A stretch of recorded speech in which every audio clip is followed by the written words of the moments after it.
It was supposed to be just another box of forgotten photographs. Dr. Samuel Whitaker, a collector of early American frontier images, had spent decades combing through dusty archives and abandoned trunks. Most finds were predictable, stern faces, stiff poses, families dressed in their best clothes.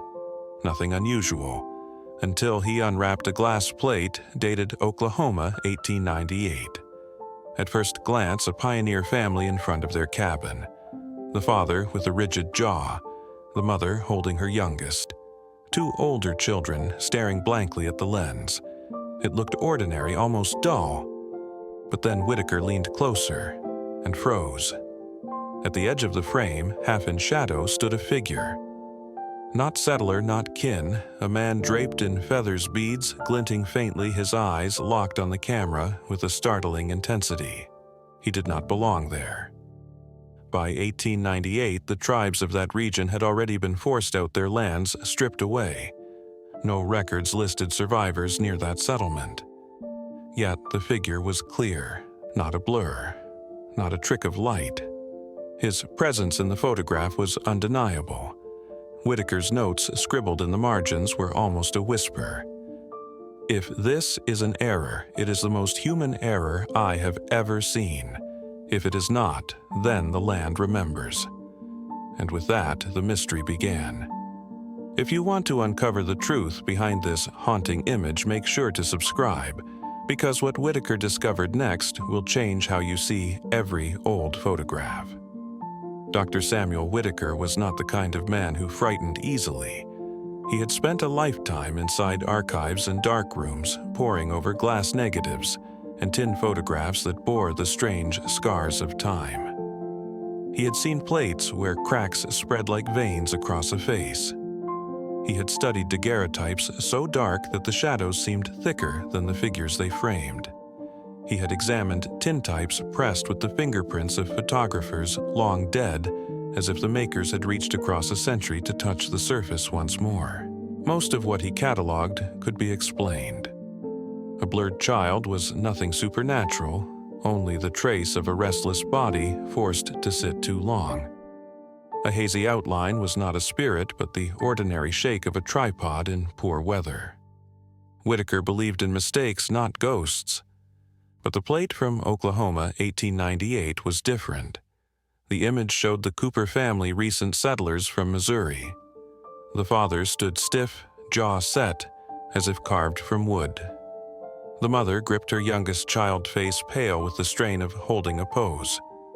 Two older children stared blankly ahead, trained to stillness by the command of the photographer. Behind them, the cabin timbers cut clean lines across the background. The photograph was ordinary in every sense, except for the figure. There, half in shadow at the edge of the frame, stood a man. Draped in feathers beads, heavy across his chest, he fixed the lens with an intensity that was unmistakable. He did not blur. He did not smear. He did not fade into the background like an accident. He was there. Whitaker's first note was stark. "If this is error, it is the most precise error I have ever seen." He forced himself to begin with the simplest possibilities. Old cameras were unreliable. A plate could be exposed twice, layering two images into one.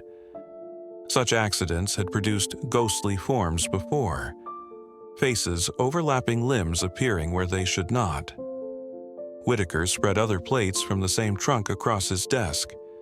He examined them under a magnifying lens. A double exposure carried its own fingerprints. Outlines bled, hands stretched unnaturally. Faces floated one on top of another like two realities colliding. But the figure behind the Coopers did not bleed. He stood solid, his edges were sharp. The beads across his chest reflected the same light as the settler father's buttons. This was not a smear of time, but a body caught whole. Whitaker considered the chemicals. Silver nitrate could betray its handler. It could stain an emulsion with dark blossoms that spread into accidental shapes. He had seen stains that resembled eyes, stains that seemed almost like mouths. Under magnification, they fell apart into chaos, but the man behind the Coopers did not fall apart. His features held. His shadow fell correctly on the ground. Science left him with a single conclusion: someone had been there. Yet the records told another story. The census roll from 1898 listed the Coopers by name.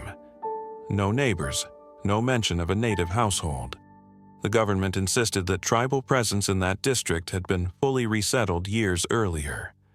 Official language left no room for a survivor. And still in the photograph, a survivor seemed to stand. Whitaker dug into oral histories. In the 1930s, during a Works Progress Administration project field, writers had collected the memories of aging locals. One account described the Cooper family abandoning their cabin after less than a year. They left it said because the woods drummed at night, because ash appeared on their doorstep though no fire had burned. They never returned. He underlined those words in red pencil. Was it folklore born from fear, or was it the photograph speaking before the story began? By the 1970s, when the plate was first displayed in a small museum, it already carried a name: the Last Tribe. Visitors lowered their voices as they approached the case. Some swore the figure's eyes followed them across the room. Others insisted the beads glinted differently depending on where they stood. Whitaker lectured about it more than once. He resisted the urge to thrill. He described with his steady voice the improbability of double exposure, the precision that ruled out chemical flaw, the silence of the census. Then he said what he did not wish to say. The most rational explanation is also the most unsettling. Whoever he was, he stood there, unrecorded, unnamed, erased in every way but this one. Debate spread. Some argued the man could have been a traveling performer wearing ceremonial regalia for a show. Others suggested protest a survivor who placed himself in the frame deliberately demanding that history remember. But the theories collapsed when tested. No records of a troop passing through, no arrests of a man in regalia, no oral memory of such defiance. What remained was only the plate. The settlers posed in silence. Behind them, the figure solid and unyielding. Neither science nor history could fold him neatly away. Whitaker's private notes were more honest than his lectures. Explanations, he wrote, are shutters. They close. But this photograph will not close. It leaves the window open. Through it, something still looks back. Even now, more than a century later, scholars cannot agree. Was the figure real? Was he a spirit or a man overlooked? Was he chemical illusion? Or a witness who slipped through the cracks of every record? The arguments repeat the conclusions never hold. The photograph endures. Not because it is perfect, but because it is impossible to explain away. And so the question remains, hanging like a shadow across time: was the man behind the Coopers flesh and blood, or was he something the land itself refused to forget? For weeks, the photograph haunted Whitaker's desk. He tried to close the folder, but each time his eyes returned to the same place, the shadow at the edge of the frame, the feathers that caught light as if alive. It was no longer enough to study the plate under glass. He wanted to stand on the same soil. So, one autumn morning, he drove south. Oklahoma had changed since 1898. Asphalt cut through fields that once ran wild. The towns wore gas stations and faded billboards. Yet, when Whitaker followed the survey maps, the land narrowed to dirt roads and thickets of oak. According to county deeds, the Cooper homestead had long since been abandoned, sold, resold, parceled out until no name remained steady. He parked where the road turned to scrub. The cabin was gone, but the ground told its story. A rectangle of stone half buried in weeds marked the footprint of a foundation. Rusted nails scattered like seeds. He knelt, tracing the outline of where walls once stood. It was quiet, too quiet. Even the birds seemed to skirt the clearing. Whitaker carried the photograph with him tucked inside a protective sleeve. He held it up, aligning horizon to horizon, trying to match angles. Where the family had stood was now only dirt and thistle, and where the figure had hovered in shadow, the woods pressed close. The trees felt older than they should have. He stayed until dusk, taking notes, sketching the lay of the land. Nothing stirred, no drumming, no ash, only the weight of absence. Yet, as the sun dropped low, he noticed something strange.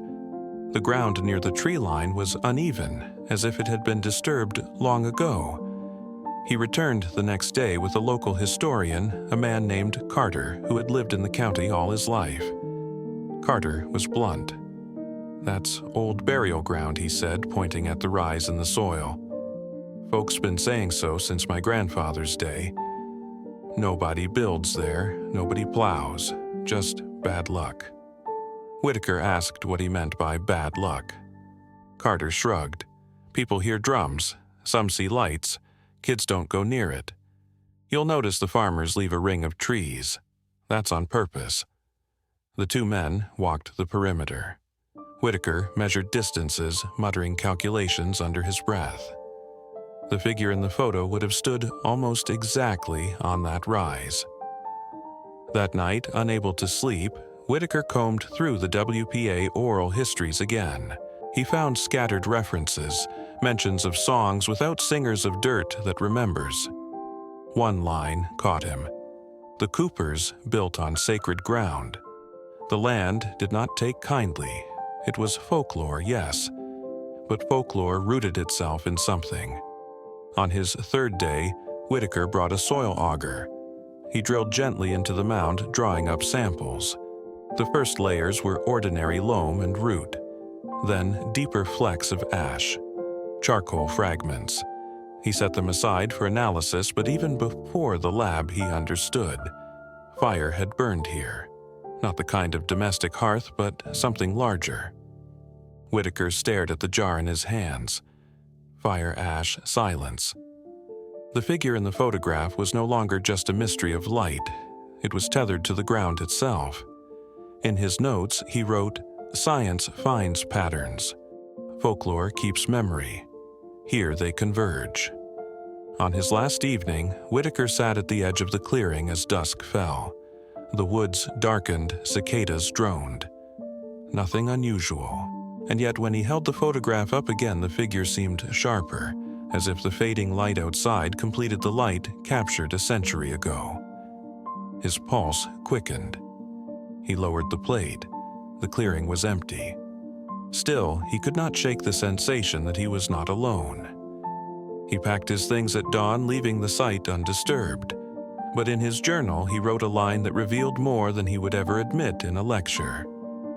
"This is not a ghost story. It is something harder." The land carries memory, and sometimes the camera does not lie. The soil samples would later confirm traces of human activity, burned wood remnants of structures, layers of ash compressed by time. Evidence of settlement. Evidence of erasure. The photograph had always asked a single question: who was the man behind the Coopers? Whitaker left Oklahoma with a new one. Not who, but how. How does a man vanish from records yet remain fixed in silver nitrate? How does a culture removed on paper still stand in a photograph? Eyes locked on us more than a century later. The shutter closed in 1898, but the window never did. And through it, something still looked back. The jars of soil sat on Whitaker's desk like silent witnesses.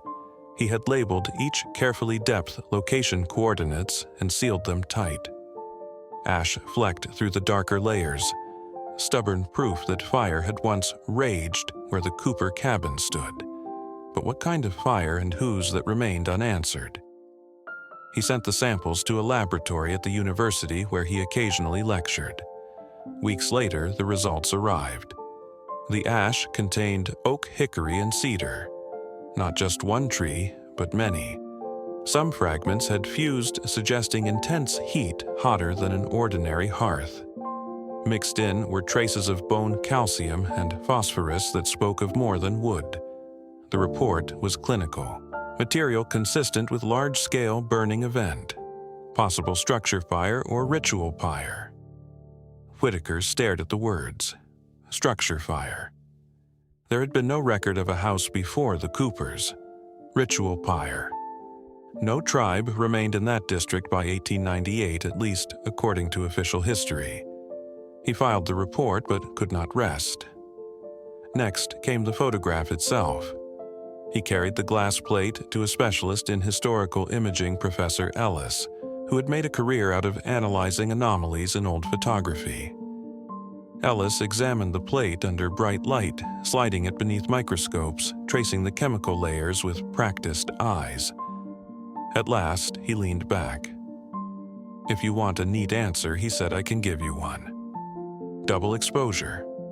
Whitaker frowned, but the edges Ellis cut him off. "I know, it doesn't look like one. The outlines are too clean. But technically it's possible. A plate could have been exposed twice perfectly aligned. Unlikely, but not impossible." Whitaker pressed further, and the light in the eyes, the shadow Ellis tapped the glass. "That's what bothers me. Shadows don't usually cooperate in accidents. The man behind them seems to belong to the same moment. Same angle of light, same exposure length. If this is error, it's a very intelligent error. An intelligent error." The phrase lodged in Whitaker's mind. Ellis scribbled a final note. "Recommend considering environmental imprint. Certain exposures may capture residual light patterns invisible to the eye." Residual light patterns. Whitaker knew the theory, rare cases where minerals in the soil or atmosphere refracted light in ways the camera recorded as ghostly shapes. Science chasing the supernatural with new vocabulary. Yet the more he read, the thinner it felt. No soil sample, no humidity chart could conjure beadwork and feathers in such detail. He left the lab unsettled. That evening, Whitaker reread his journal.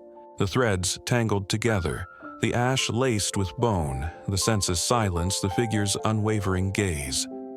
Each fact sat solid on its own, but none explained the whole. It was as if the land itself resisted being mapped, the story refusing to collapse into a single line. He traveled back to the county once more, this time to speak with elders from nearby towns. One woman, nearly 90, told him her grandmother remembered the old days differently from the records. "They said some stayed behind," she whispered. "Not many, just a few who would not go. The ones who stayed on sacred ground." Whitaker asked if her grandmother ever saw them. The woman shook her head. "No," she said, "they were already shadows." It was folklore again, fragile and shifting. But it echoed what science hinted at without certainty: presence, without record, fire, without witness image, without explanation. In his private notes, Whitaker wrote, "Science closes doors. Folklore leaves them open. Here both lead to the same threshold, and still I do not know what waits beyond." He studied the plate one last time under lamplight. The settler family appeared stiff, ordinary, already fading into history. But the man behind them, the one draped in feathers, looked unchanged. His eyes were not faint with time. They remained sharp alive, as though the glass carried more than light. Whitaker set down his pen. For once, he could not decide whether he wanted an answer or whether the photograph's power lay in its refusal to be solved. The soil told of fire. The lab spoke of intelligent error. The elders whispered of shadows that never left, and together they pointed toward something too large for certainty. The window remained open, and through it still something looked back. The reports lay scattered across Whitaker's desk, forming an untidy map of contradictions. Ash threaded with bone fragments in the soil. A photograph too sharp to be dismissed as error. Government records insisting on emptiness where evidence spoke of presence. Oral histories that whispered of shadows refusing to leave. He studied each piece as if proximity might force them into coherence. Yet the more he aligned them, the more they resisted resolution. The census was plain.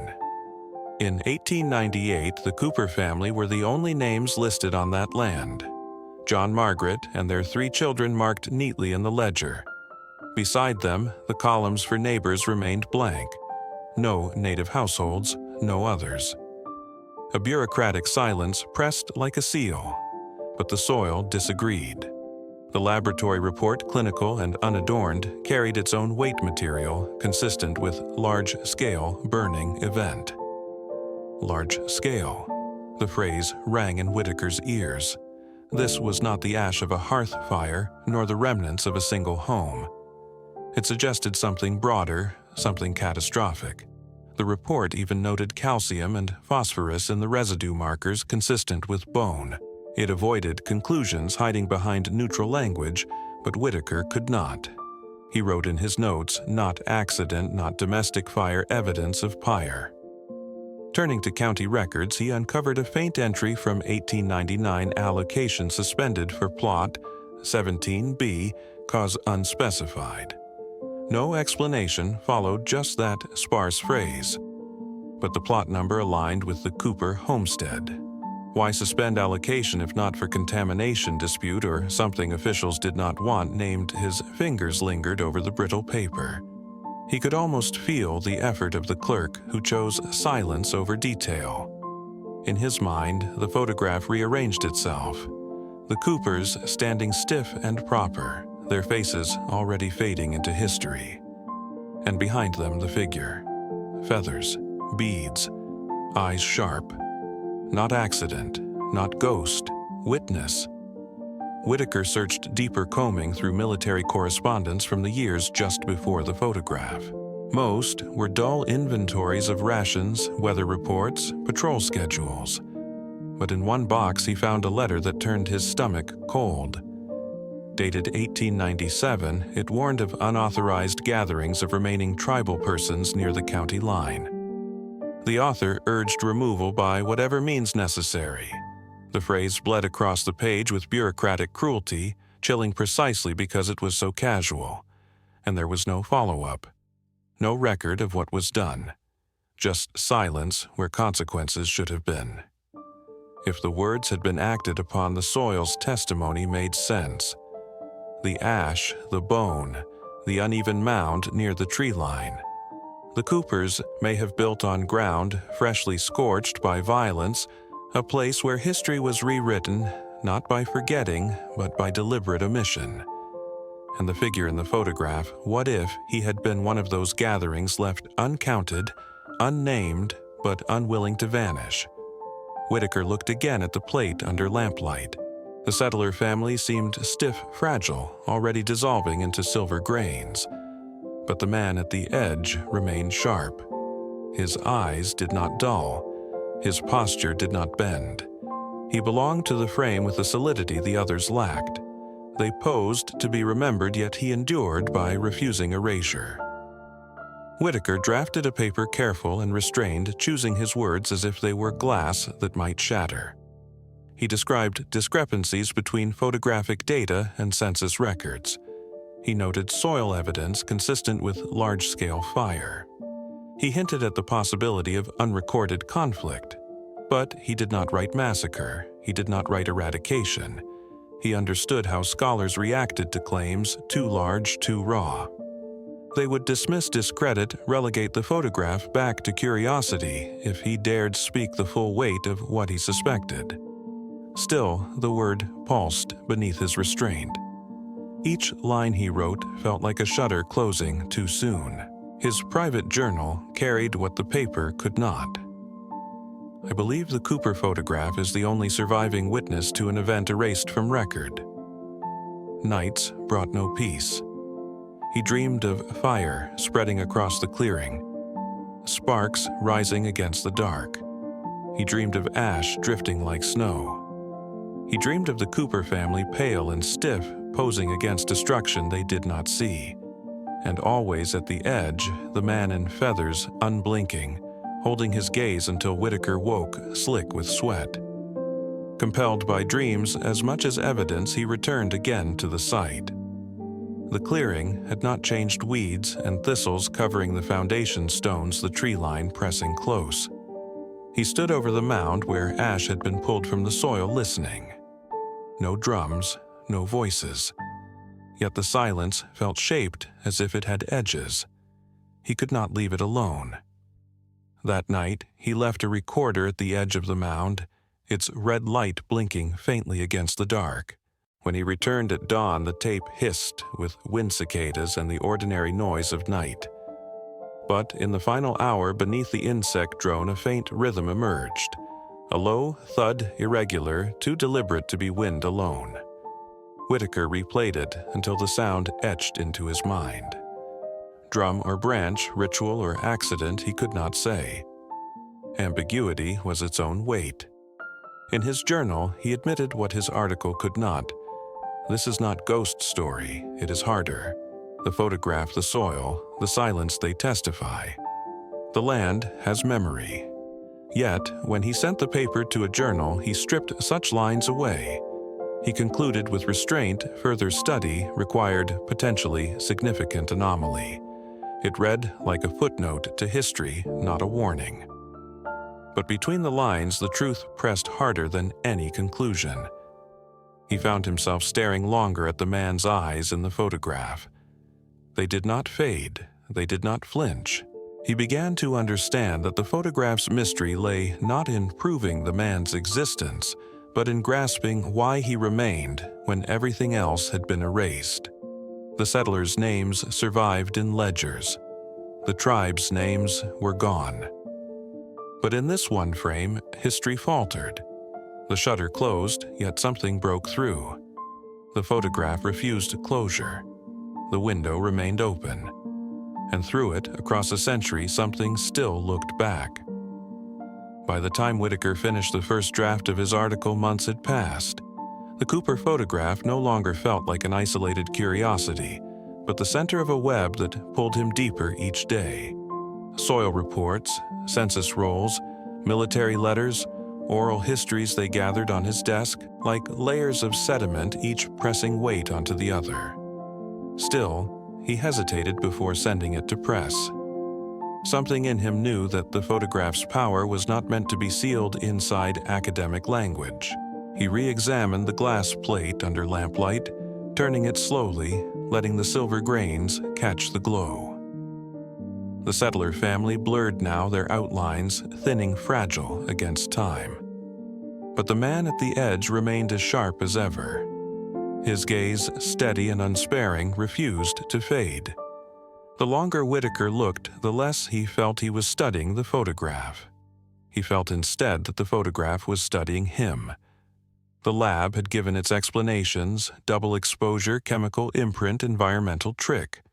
All technically possible, none convincing. Each theory frayed under scrutiny. Double exposure demanded misalignment, but the shadows in the image aligned too perfectly.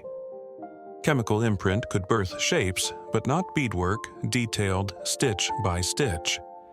Environmental trick required light bent by minerals, yet no soil sample could explain the defiance in those eyes. Science had provided tools, but not closure. History had offered even less.